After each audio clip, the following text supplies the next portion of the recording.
My name is Natasha Christensen, class of 2007 Periclean Scholars, and Tom asked me to talk about Pericles and what it's meant to me postgraduate.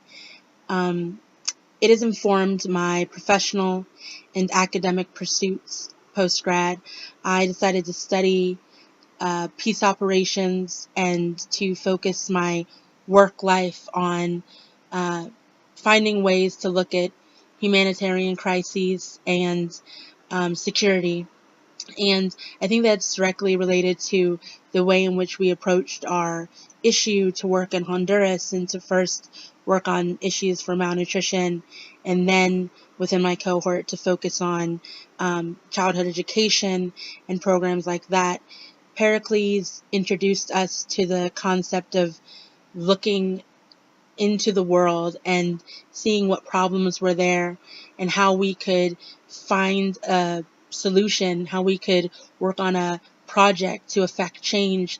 And that's something that is very real and very consistent and relevant in my personal life and in my volunteer pursuits, and also in my professional life in what I've decided to do. I'm 6 months into a year-long deployment to Afghanistan, and being here and being part of this sort of effort to wrap up our initial engagement in this conflict, and to find a way to then transition to an assistance role where we provide the means for a nation to continue to build itself up, is a huge deal.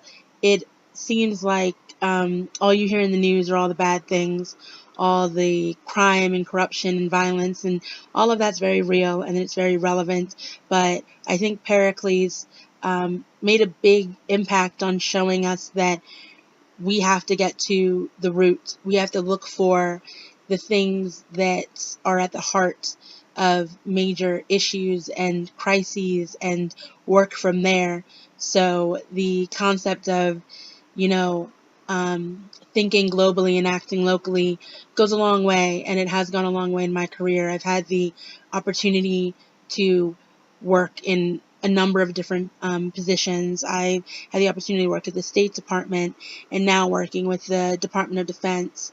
It's been a very interesting road since Honduras and since first applying for Project Pericles, and all of the effects of the way in which I've reached out into the world have been in direct result of my first initial efforts with my cohort to understand it a little bit more and understand the way in which a idea born in a classroom could become something so significant in my life. And that's because of Pericles, and that's because of what we learned there and what we've been able to take into the world post-grad. I hope that I will continue to be a global steward, and as a result be able to dive into a problem and get to the heart of it and find the root, and then see how we can build up from there. So that's a little piece of Pericles and a little piece of what I've learned from being a part of that and being a fellow and being a scholar of Periclean Scholars at Elon, to bring into what I've done postgraduate, and I hope to continue doing so and have the privilege to. So if you haven't looked into Pericles, I absolutely recommend that you do. If you are a scholar, then that is awesome. You are continuing some really, really great work, and it will help you post-grad as you navigate what careers and what experiences you want to pursue. So, as a fellow Periclean, as somebody who carries a little piece of Pericles with me everywhere I go and who is carrying it here in Afghanistan, I'm signing off. Thanks.